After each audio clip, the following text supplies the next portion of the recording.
2568เป็นวันที่10เป็นวันที่ข้าพเจ้านายฤทธิเดชสบายจิตขอถวายเสียงสวดสาธยายพระสูตรพระประดิษฐ์และมนต์ต่างๆถวายเป็นพุทธบูชาธรรมบูชาสังฆบูชาและจริยบูชาแด่ครูบาอาจารย์ทั้งหลายขอจิตของข้าพเจ้าตั้งมั่นมีสติระลึกได้มีสมาธิจดจ่อในอักขระพยัญชนะอย่างต่อเนื่องเถิด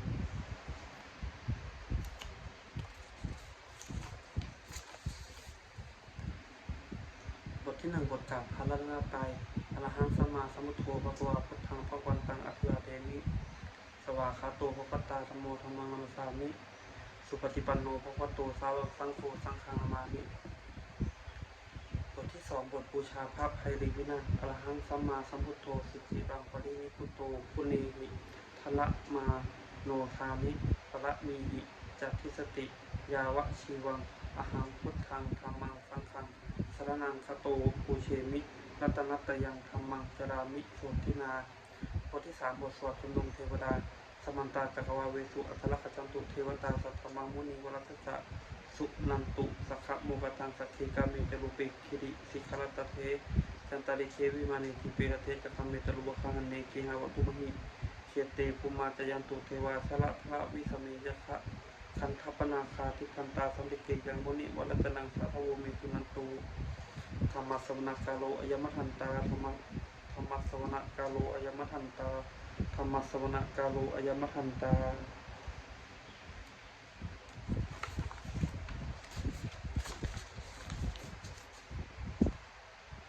บทที่4บทสวดปุพพะภาคณมังการนะโมตัสสะภะคะวะโตอะระหะโตสัมมาสัมพุทธัสสะนะโมตัสสะภะคะวะโตอะระหะโตสัมมาสัมพุทธัสสะนะโมตัสสะภะคะวะโตอะระหะโตสัมมาสัมพุทธัสสะ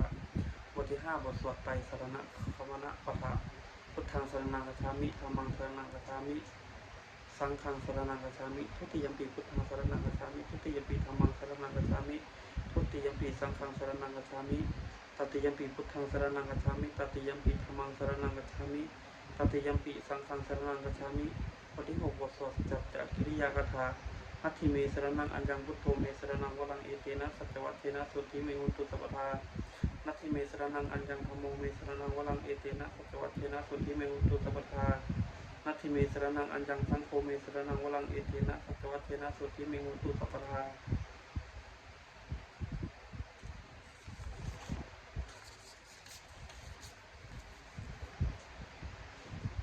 บทที่7บทสวดติรัตนปนามคาถา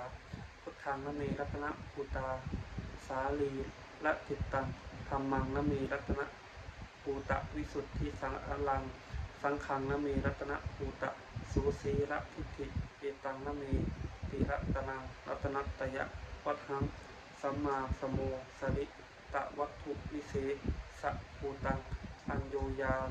ยุตตะคุณโยคะวะสัพพวัตตังอสุมิตยัมหิติตเทวยถาติทันเตเอกังวินาตติตถิตเวสมะสัมภเวนะโลเกกถาติจะจิเวนจะปตุภูตังคัมภีระยานวิสยังอติทุตถัดถังเป็นยูหิปันติตะทะเนหิวิชัญญะรูปังโลกัมหิเอหิจิกะขัดจุปะรับพระนิยังเกสันติสุทุวิธิตังคุณกายะตายะนะเมหิเยวะชนะตายะสุวิสุตัมปิสมุปัสสตัง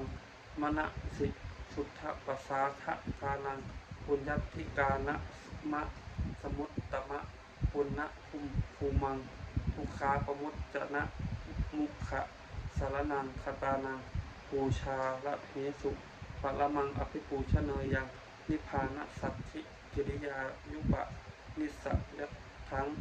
สัมมาทิเวสมะระโสธนสิทธิยาจะสาธุนิอัฏฐภูสะเลอุปะเสวะนียังปาเนหิจาปิสรนังขมะนียะเมวะตัสมาหิตังติรัตนังสรนังคะตัมหะ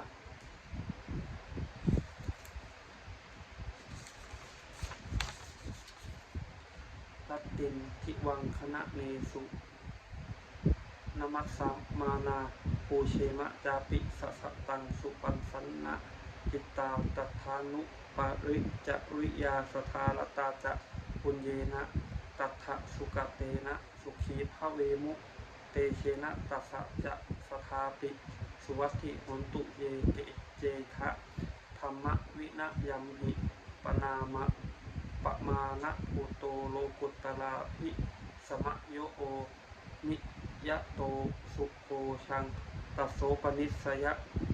จะยายะอายัมปิโหตุวัตถุตเยปริจิโตสุปสาทะกาโล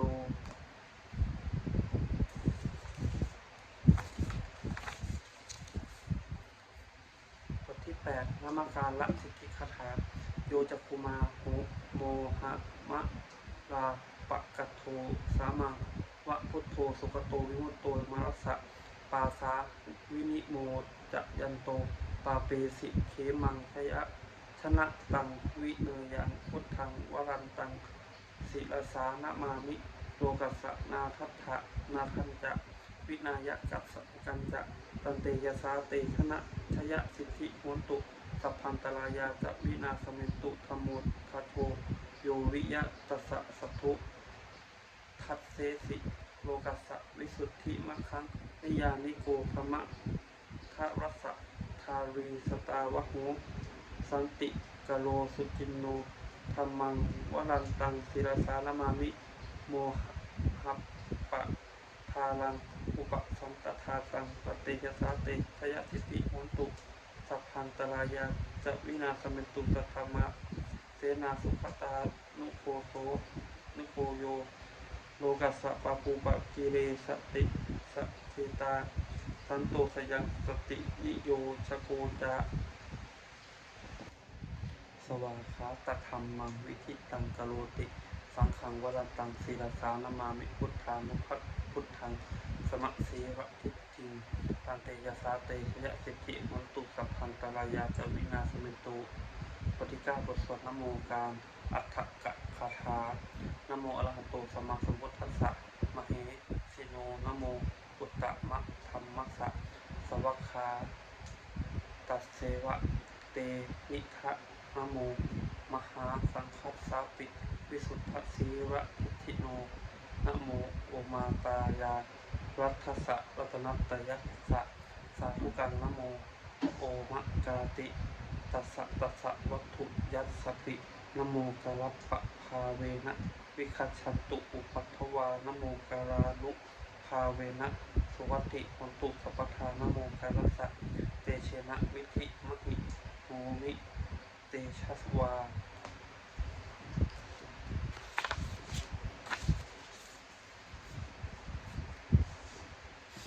บทที่10บทมหาบทสวดมหาสมัยสูตรเอวเมสตังอิตังสมิยังพระควาสุเกสุเวหรติโกปิโลกุตโตสมิงมหาวเนมหาตาปิภูสังเขนะสัพพิปัจจามติหิภูโพสัพเตหิสัพเพหิวะอรหันเตหิตัสสะหิเตโลวัตตุหิเทวตาเยปุญญะสันนิปริตาโหติภควตังทัสนายะภิกขุสังฆัญจาอัตโคตุอัตโคจตุนังสุภาวาสกายิกานังเทวนังเอตาภโมติยังโคภควาสเกตุเวหรติกปิโลกุตสมิงมหาวเนมหาตาปิภูสังเขนะสัพพิปัจจามติหิภิกขุสเตสัพภิกขุสเตหิสัพเพหิวะอรหันเตหิทัสสะหิเตโลวัตตุหิเทวตาเยปุยนะสันนิปติตาโหติภควตังทัสนายะภิกขุสังฆัญจา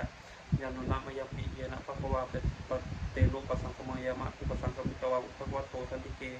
ปเจกคาถาปัสยมติอรโหตาเทวตาสยะทัพพินามะพลวาปุริโสสมิชิตังวะมหังวสาลยะสัทธาติตังวะพหังวสาสมิชยะเอวะเมวะสุทาวาเสสุเทเวสุอัตตรหิตาภวโตปุระโตวโตระหังสุอรโหตาเทวตาภวันตังอภิวาทิตวะเอกมันตังอัตถะหุตุเอกมันตังทิตาโคเอกาเทวตาภวโตสันติเกอิมังคทังอภาสิมหาสมโยภวานาสมิเทวกายาสมาคตาอัฏฐะตัมมหะอิมังธรรมะสัมปยังทัจิตาเยวะอปราติตสังคันติอรโคอปเทวตาภวโตสันติเกอิมังคทังอภาสิปัตตะภิกขโวสมาทังสุจิตตังอัตโนอุทุมะอุทุกะมะกังสุสลับชีวะเนตานิขันเหตวะอินทริยานิลักขันติปปิตาติอัตโคอปราเทวตาภวโตสันติเกอิมังคทังอภาสิเจตวาสีลังเจตวาปรีคัง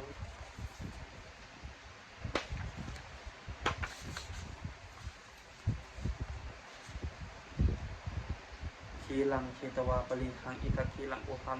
จัมมาเมชาเตจรังติสุทาวิมาลาจักมาตตาจักมาจักขุมัตตาสุสังกาสุสุนาคาตีอัปโภอัปปลาเทวตาภวโตสันติเกอิมังคาทังอัปภาสิเยเกจิพุทธังสรณังคตาเสนเตสัมปิสันติอปยภูมิปะหายะมนุสังเทหังเทวะปะกายังปริปุเรสันติกิอัตโขอัปปลาเทวตาอัตโขภควาภิกขุอมันมาตมันเตสิเยปุเยนะภิกเวทัสสุโลกธรรมเทวตาสนิปติตาโหติตถาคตังพัฒนายภิกขุสัจจะเยปิเตภิกเวเอเนสุงติตาพัฒนังอรหันโตสัมมาสัมพุทธาเตสัมปิภควันตานังอิตาปรมาเยวะเทวตาอิสันนิปติตาอหิสุงเทยะทปิมยหังอิตาระหิเยปิเตภิกเวภวิสัตติอัตาอนาคตมัทธานังอรหันโตสัมมาสัมพุทธาเตสัมปิภควันตานังอิตาปรมาเยวะเทวตาสันนิปติตาภวิสันติสยะทปิมยหังอิตาระหิอจิกิจามิทิรัภิกเวเทวกายานังนามานิตังกิตะเยสามิภิกเวเทวกายานังนามานิเทศิสามิภิกเวเทวกายานังนามานิตังสุนาถะสาธุกังมนัสสิกโลภาสิสามิติเอวังพันเตติโภเตภิกขุภวโตปัจจโสตุงเอตังปัจจโสตุงภควาเอตังขโวจา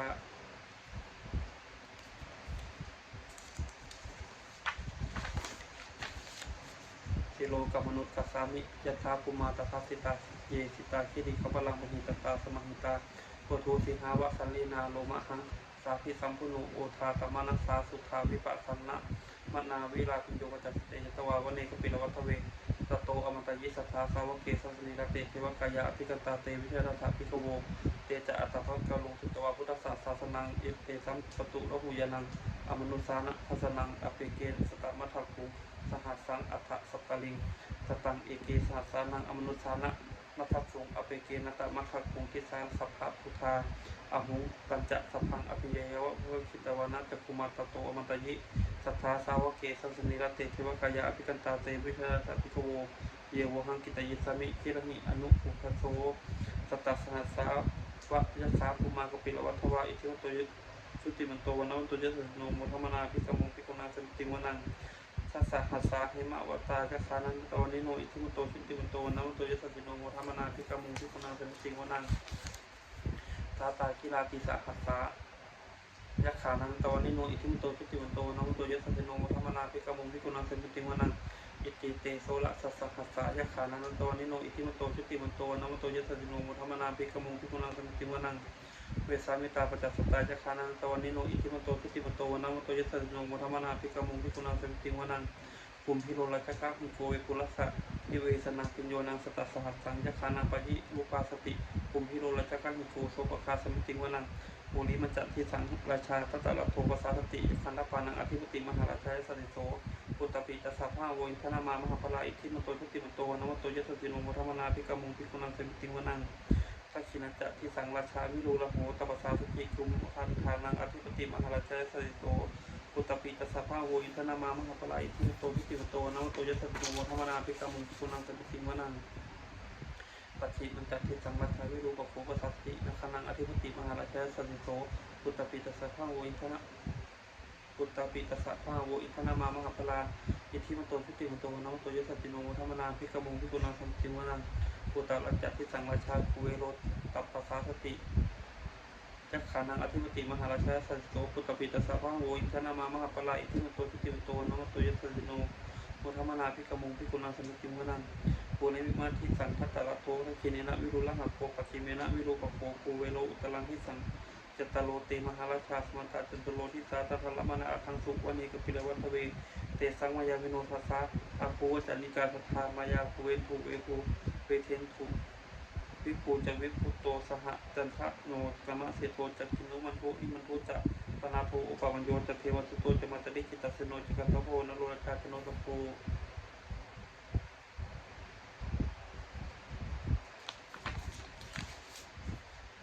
ภูปัญจสิโคเจวะติงพะโลสุริยตัสสะเอเตจันเยจราคาโนคันทภาสหราชุพิโมทมนาภิกมุภิกขุนังสมิติงวนังอาคาภูนาปสานาคาเวสาลาสหตันสกากัมพลังสุตละอาภูปยาคาสหราชาติพิยามุนา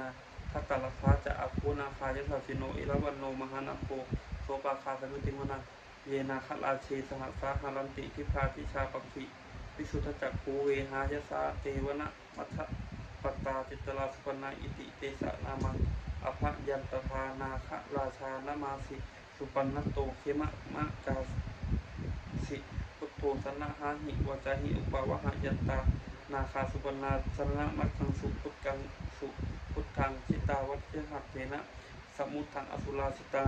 พาตโลวาสวัสเสติอิทิมันโตยัสสิโนกาลกัญชามหาวิสมาอสุราเวอสุราธนะเวคสาเวปจิติสุจิติจะปหานาโทนวุติสหสัตตัญจะปริปุตตนังสเพเวโรจนังประกาศนัยหิตวาภริงเตนังอาหุปธรรมุขบัตคุมุงสมัจยุทธานิพันเตปิกุนังสมิติมนัง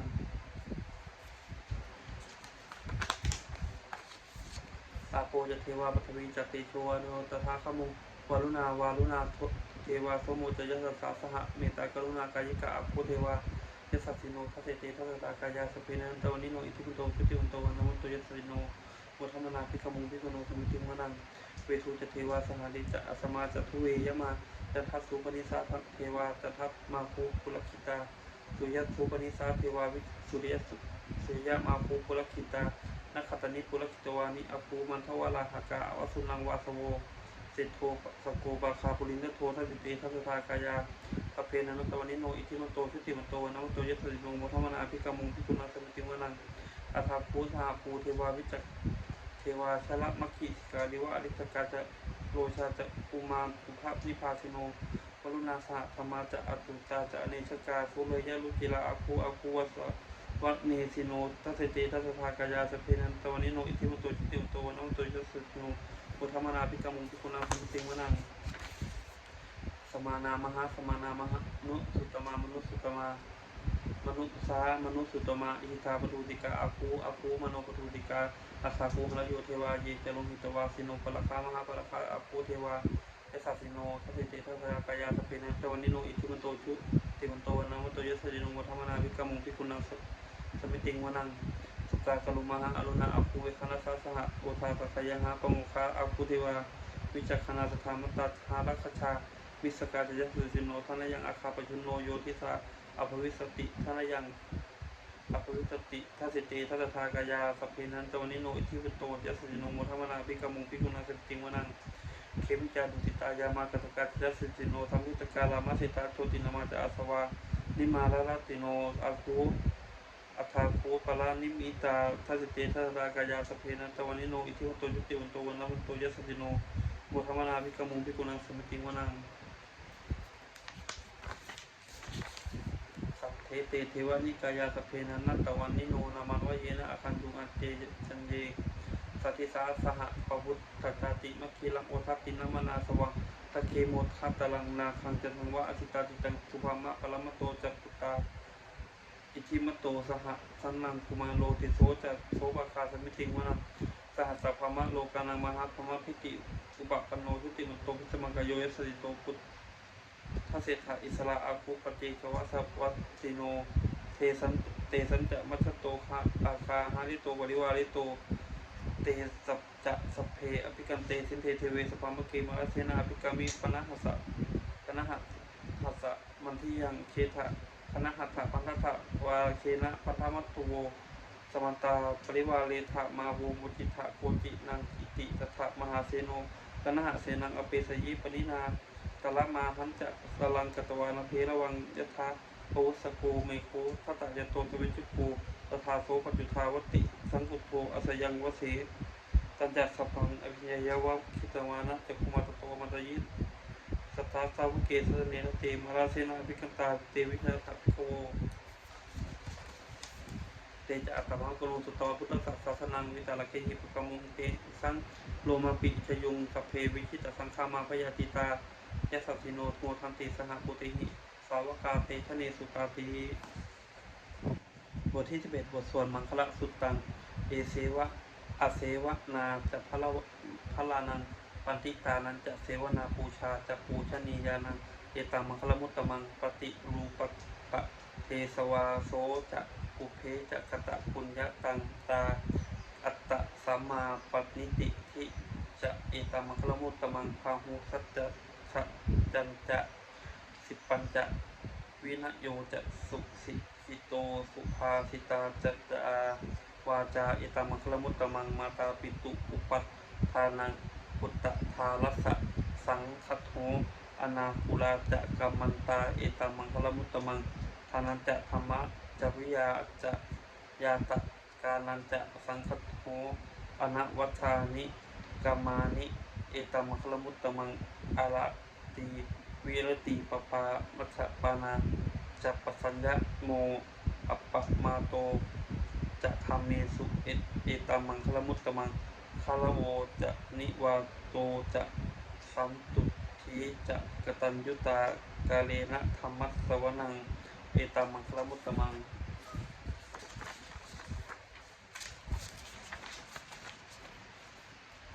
ขันติสุวจัสตาสมนานันจะ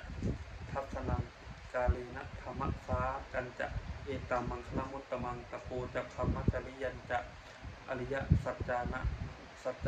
ทัศนังนิพพานะสัจจิกิริยาจะเอตมังคลมุตตมังพุทธัสสะโลกะนะธรรมเมหิจิตตังยสะนะกัมปติ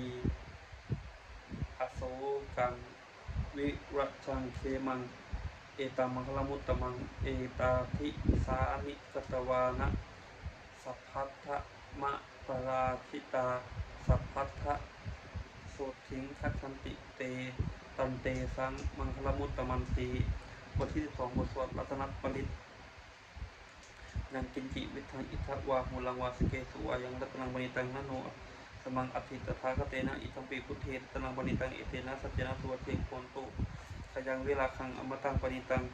ยัตถัชคาสกยมุนีสมาหิโตนะเตนะเตนะธรรมเมนะสมัตถิกินจิอิทัมปิธรรมเมรัตนังปณิตังเอเตนะสัจเจนะสุวัตเถโกนตุ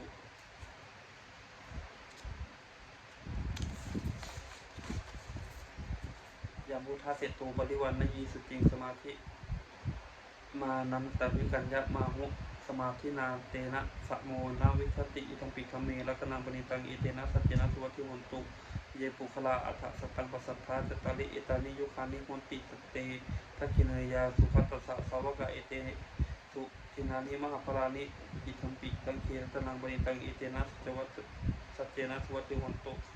เยสุปะยุตตามนัสสาทันเหินะนิกามิโนพุตตมาสานะสนัมหิเตปฏิปตาอมตังวิไคหะรัตถามภูทานิพุติงพุทธมนาอิทัมปิสังเครัตนังปณิตังเอเตนะสัจเจนะสุวัตถิโหนตุที่นังปุรานังนวังนัตถิสัมภวังเวรัตจิตตายะติเกภวัสมิงเตชินะพิชาอวิรุณหิชันทาทิพันติธีรายถายามปฏิโปอิทัมปิสังเครัตนังปณิตังเอเตนะสัจเจนะสุวัตถิโหนตุ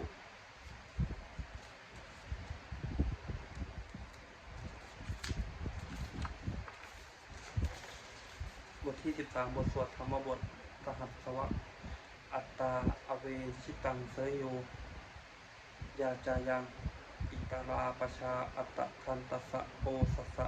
นิจังสัญญตะจาริโนเนวะเทโวจะคันทโพนะมาโลสหะภูมุนาชิตังอปชิตังอยิวาตถาวูปัสสะชันตุโนบทที่14บทสวดเกปุตตะสูตรภาสิตะมิทังเตนะภควตาชานตาปัสสตาอรหัตตาสัมมาสัมพุทเทนะเอชะตุมเหมาอนุสาเวนะมาปรัมมะปรายะมาอิติกิจะอิกิมาอิติกิรายะมาปิทะกะสัมปทานเนนะมาตะกะหิตุมานยะขะหิตวามาอากาพระปริวิปริวิตะเกนะมาทิติอิชานคันติยามาพัพพะรูปตายะมาสมาโนโนทะลูยะถาตุเมเหอัตตนาวะทะเนยาวะอิเมธัมมาอกุศลาอิเมธัมมาสวัชชาอิเมธัมมาวิยูคละหิตาอิเมธัมมาสมัตตา สมาธินาอหิตายะทุกขายะสังวัตตันติอัฏฐตุเมหิปชาเยยามะยะถาตุมหิอัตตนาวะทะเนยยามะยาถะอิเมธัมมังกุศลาอิเมธัมมาอนวัชชาอิเมธัมมาวิโยปัสสัทธาอิเมธัมมาสมัตตาสมาธินาหิตายะสุขายะสังวัตติอัฏฐตุเมหิอุปสัมปัญชยะวิหารเลยยาธาตีบทที่15บทสวดอุปนียสุอุปนียติชีวิตมัปปะมายุงชารูปะมีตัสสะนะตันติทะดานาเอตังพยังมะละเนเปขะมาโนปุญญานิกายิลาทะสุขาวะหาหินิอุปนิยติชีวิตมัปปะมายังชารูปนีตัสสะนะสันติตานาเอตังพยังมะละเนเปขะมาโนโลกามิสังปัชชะหิสันติเปโคโยทะกายเยนะสัจจโมวาจายะอุทะเจตสายังตัสสะเปตัสสะสุขายะมุติยังชีวะมาโนปะกะโรติปุญญังธัมโมหะเวลักขติธรรมจาริธัมโมสุจินโนสุขมาวะหาติเอสานิสังโสธัมเมสุจินในเนนะพุทนะทุกขติงคัจฉันติธรรมจารีสัพเพสังขาราอนิจจาติยถาปัญญายะปัสสติอัฏฐนิพพินทติทุกเขเอสะมัคโควิสุทธิยาสัพเพสังขาราทุกขายถาปัญญายะปัสสติอัฏฐนิพพินทติทุกเขเอสะมัคโควิสุทธิยาสัพเพธัมมาอนัตตาติยถาปัญญายะปัสสติอัฏฐนิพพินทติทุกเขเอสะมัคโควิสุทธิยาบทที่16บทสวดอปันนะกะชาดกอปันนะกัตถานะเมเกทุติยังอาหุตกิกาเอตังทัญญายะเมธาวีตังคันนะเนยะอัปปันนะกังภาหุเวสรนังยันติสัพพัทธะปัปพะตานิวนานิจะอารามะรุขะเยเจตายานิมานุสาพยตันทิตาเนตังโคสรนังเคมังเนตังสรณมุตตมังเนตังสรณมะขมังสัมภะทุกขาปมุตติโยจะพุทธังธรรมจะธรรมันจะสังฆันจะสรนังคโตจัตตาริเอตานิอริยสัจจานิสัมมาปัญญายะปัสสติอะทุกขังทุกขะสมุปทายะทุกขสัจจะอติกะมังอริยจะอัตถังทิกังสมุทุกหูปะสมะทาสมัคคามินางเอตังโคสรนังเคมังเอตังมังคลามุตตมังเอตังสรณะมาขมังสัพเพทุกขาปมุตตติสติบทที่7บทสวดพระเทระตนะคาถาอติตยังนานาวะขเมยยะนปฏิกังเคียนะกับบางบุคคลไม่คุณสิ่งที่ย่องแล้วไม่คุณสิ่งที่ยังไม่มาถึงจะทัตติตามหินตังอปัจจะอัปนาตัทาอนาคตาสิ่งใดล่วงไปแล้วสิ่งนั้นก็อัมลาไปแล้วและสิ่งที่ยังไม่ถึงก็ยังเป็นทางยังไม่ถึงปัญจุปันนันจะโยธรรมังตัทะปัสสะวิปัสสติอสังหิรังอสังกุปังตังวิทยามะนุภรูหะเยก็บุคคลในเห็นแจ้งธรรมปัจจุบันไม่งอนแงไม่คอนแคลนในธรรมนั้นได้บุคคลนั้นพึงเจริญธรรมนั้นเนื่องให้ลูกผลเถิดอัจเชวะมาจิตจะมาตับปังโกสัญญามรณสุวีคุณทองเพียรเสียในวันนี้แลข้าราชบุตรความแรงพุ่มนหิโนสังฆลันเตนะมหาเสนีนะมุจุนาเพราะความเป็นกรรมจุลาใหญ่ย่อมมีใหญ่แก่เราย่อมมีใหญ่ทั้งนั้นย่อมไม่มีแก่เราทั้งหลายเอวังวิหาริมาตาปิงอโหรัตมัตตันทิตัง ตังเวพเตกระโตติตันโตอธิคติมุติพระมุนีวุสงบย่อมได้บุคคลผู้มีปกติอย่างนี้มีทั้งความเพียรไม่กี่ครั้งทั้งกลางวันและกลางคืนนั่นแหละว่าผู้มีสติเจริญด้วยประการนี้แหละบทที่18บทสวดอภินันทปัจเจเวคณะวัฏังถ้าเราทำมหิเช่นนั้นตัวเรามีความแก่อยู่เป็นธรรมดาจะรู้ความแก่ไปไม่ได้ถ้าจริงๆนะทำมหิวิญญาณจริงนะตัวเรามีความเจ็บไข้เป็นธรรมดาจะรู้ความเจ็บไข้ไปไม่ได้เพราะนั้นทำมหิวิญญาณนัตติตัวเรามีความตายเป็นธรรมดาจะรู้ความตายไปไม่ได้สเพหิเมปิยหิมนาเปหิวินาเปหิวินาภโวเราจะทำเราเว้นความเป็นต่างๆคือว่าเราได้รับของพระธาตุจากของเจริญเจริญที่ไปกรรมสกุลหิกรรมทายโรกรรมโยนิกรรมคันธุกรรมเทพสารโนเรามีการเป็นของตนมีการเป็นผู้ได้ผลมีการเป็นเกิดมีการเป็นผู้ตายมีการเป็นผู้เงาสายยังการกลิสามีการนางวาบกับวาตัสสะทายาทูภวิสามีเราทำการไว้เป็นบุญหรือเป็นบาปคือว่าเราจะเป็นพระเจ้าของญาติคือว่าเราต้องได้รับของกำลังสืบไปเอวังอามิอเบนังจะวิจปังเราทั้งหลายของพิจารณานี้ทุกคนเทินบทที่19บทตรวจเทวตาอุโยชนะคันธาทุกขปัตตาเจนิทุกขาพยาปัตตาเจนิพยาทุกขปัตตาเจนิโสกาคนตุตปีปานิโนอิตาวตาจะอามิหิสัมมตาบุญญสัมภวังสเพเทวานุโมทันตุสภาปฏิสิยาทานังทันตุสกายะสีลังละคันตุสัพพทาภาวนาพิรตาวันตุกัคิตุเทวตาคตาสเพเวสเพทุพุทธาพระลัปตาปเจกคาระปเจกนันจะยังพลังอรหันตนันจะเชนะรักขมธรรมิสัพโสสเพพุทธาพระลัปตาปเจกนันจะยังพลังอรหันตนันจะเชนะรักขมธรรมิสัพโสสเพพุทธาพระลัปตาปเจกนันจะยังพลังอรหันตนันจะเชนะรักขมธรรมิสัพโสบทที่20บทสวดเทวตาปฏิทานคาถาท่านธรรมยันปฏิทานคาถาโยพนามัสสียาเทวตาสนิวิหารวัสนิทุเปกเลกทิงกเดตหิงตาธรรมะเมธาเนนะพวันตุปุถิตาสุติงกลนเตนะวิหารมันทะเลเทราจมัคคานวกาจะพิโกโวสลามิกาปนัติปฏิอุปสตาคามาจะเทราวิขมาจะอิสระสัปปานะภูตาสุขิตาพวันตุเตชราภูชาเยปิจะอัฏฐสัมภวาสังเสทชาตาอัฏฐโวตปะปาติกานิยานิกังธรรมวลังกติจเตสเพปิพุทธทุขัสสะกโลตุสังขยะธาตุจิลังสังนโมธรรมจาธรรมทลาจะปุคลาสังฆเสโตจิตสักมะควะอัฏฐทายะจะอิตายะจะปมิอนุรักขันตุสัทธโมสัพเพปิปานิโน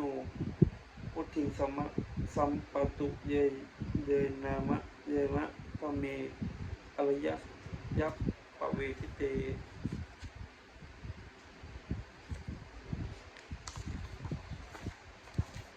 บทที่21บทสวดสัพพะปฏิทานคาถาท่านธรรมยังปฏิทานคาถาโยพนามัสเสปุญญสิทธานิกัตตสยานัญจายานิสตานิเมเตสัญจะภาคิโนตุสัตตานันตาปะมานกาเยปิยาพุนวันตาจะไมหังมาตาปิตาทโยทิทะเมจาปะยทิทาวาอัญเยมัชฌตเวริโนสตาทิตันติโกโลกัสสมิงเตปุมาจตุโยติกาปเจกกัจจะอุตตะโอกาลังอาสังเวสังสะรัตตาปวาพระเวยาตังเยปฏิทานัมเมอนุโมทันตุเตสัพยังเยจิมังนปะชานาติเทวเตสังนิเวทยุง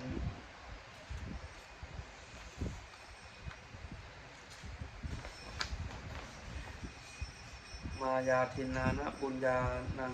อนุโมทนะเหตุนาสัพเพสตาสทาหนตุอเวรโนสุขวิขะชีวิโนเคมะปะทันจะปะโปตุเสสาสิชะยะตังสุปาโห อสัตว์ทั้งหลายไม่มีที่สุดไม่มีประมาณจงเป็นผู้มีส่วนแห่งบุญที่ข้าพเจ้าได้ทำในบัดนี้แด่เห็นแห่งบุญทั้งหลายอื่นที่ข้าพเจ้าได้ทำแล้วคือชนชั้นเราได้เป็นที่รักผู้มีบุญมีมารดามีบิดาของข้าพเจ้าเป็นต้นที่ข้าพเจ้าได้เห็นหรือแม้ไม่ได้เห็นแลสัตว์ทั้งหลายอื่นที่เป็นการแลมีเวรกันตั้งอยู่ในโลกภพเกิดในภูมิสามเกิดในแดนสี่เกิดในแดนห้าและแดนเกิดในคันสี่ท่องเที่ยวอยู่ในภพน้อยภพใหญ่แลภพใหญ่สัตว์เหล่าใดทราบการให้ส่วนบุญของสัตว์เหล่านั้นแล้วขอสัตว์เหล่านั้นจึงจงอนุโมทนาทานเองเถิดก็สัตว์เหล่าใดย่อมไม่ยอมไม่ทราบการให้ส่วนบุญของข้าพเจ้านี้สัตว์ทั้งหลายจึงแจ้งแก่ข้าพเจ้าเหล่านั้นเพราะเหตุคืออนุโมทนาบุญทั้งหลายที่ข้าพเจ้าให้แล้วขอสัตว์ทั้งปวงจงอย่ามีเวรจงเป็นสุขเถิดและจงถึงทางอันเกษมเถิดความหวังอันดีของสัตว์เหล่านั้นจงสำเร็จเถิดด้วยอนุภาพแห่งสัจจะการอนุภาพแห่งความเพียรและอานิสงส์แห่งการบูชาพระรัตนตรัยด้วยการแสดงบทสวดมนต์พระสูตรพระวิริตและพระคาถาเหล่านี้ขอจงสุขสวัสดิ์จงเกิดมีแก่ข้าพเจ้าและครอบครองข้าพเจ้าอันมีมารดาและภรรยาขอให้พ้นจากทุกข์ทั้งปวงเจริญทางโลกและทางธรรมขอพระเทพเทวดาโปรดอนุโมทนาในการสวดพระอริยมนต์และธรรมะเหล่านี้เมื่ออนุโมทนาแล้วโปรดอำนวยพรให้แก่ข้าพเจ้าและวัตถุมงคลพระกิ่งปริพินาศโดยมูลนิธิสมเด็จพระญาณสังวรวัดวรวรวิเทศวิหารตลอดจนวัตถุมงคลทั้งปวงที่สร้างขึ้นครั้งที่ผ่านมาและที่จะจัดสร้างในอนาคตจงเปี่ยมด้วยอนุภาพแห่งพระบริตและคำมงคลในพระคาถาต่างๆขอจงสำเร็จศักดิ์สิทธิ์ทุกประการเลยสาธุ